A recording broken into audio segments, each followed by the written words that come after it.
Yeah. Start with your name and your year and all Yeah, that. thanks, Claire. Yeah, sure. My name is Michael Odokara-Okibgo. I'm a 12 here at Dartmouth.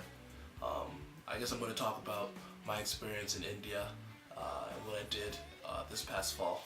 So this past fall, I went to India and I taught English through children's songs at an organization called Cup International. And this organization has done like a lot of different things, but primarily it has created a children's home where it houses over 100 children, and it clothes them, feeds them, supports them, pays for their school fees, and even like pays for their dowries when they get married, things of that nature. So it's a really cool organization.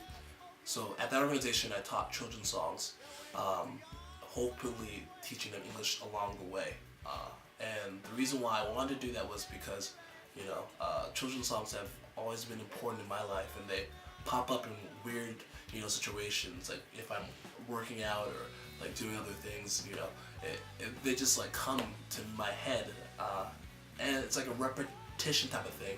So before I went, I thought that would be like a really great way to teach English because number one, of the repetition.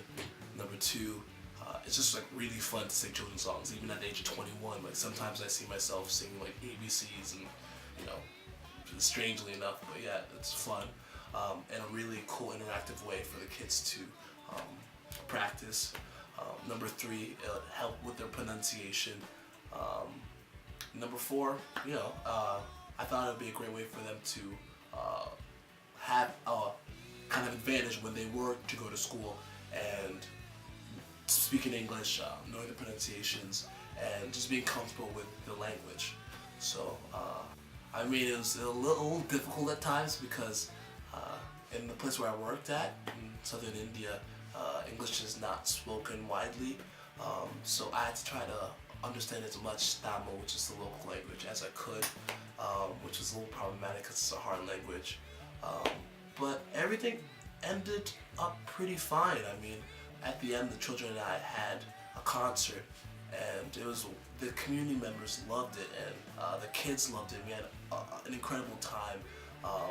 The pronunciations were improved, and I think it was like a better way to teach them rather than just teaching them by books or by me like lecturing them, because it was more interactive and we got to create like a really cool bond together. They call me uncle.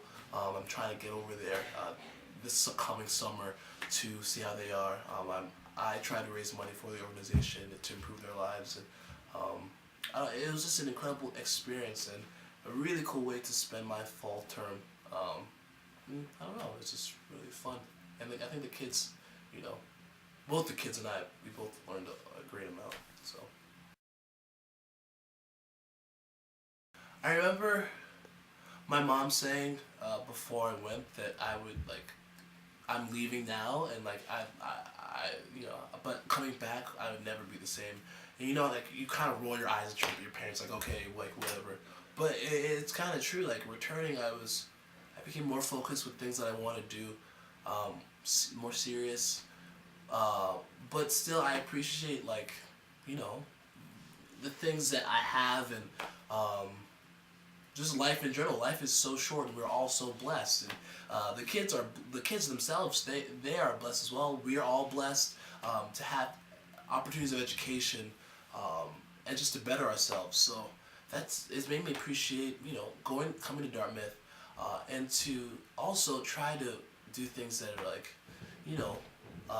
that you don't think you have the strength to do. Like I would have never expected me to be able to teach children. I'm very shy as a person, and sometimes I'm insecure about myself. I'm human, I am insecure about myself. So for me to teach someone was a really daunting task, I felt. But doing so, I was like, okay, cool, I can accomplish something that I had no idea I could do. So I guess two things. Number one, just appreciate things that you have. I know that's really easily said, but appreciate because we're all so lucky. And number two, to try to do things that are bigger than yourself and things that you don't expect you can do, because you never know. The sky's the limit.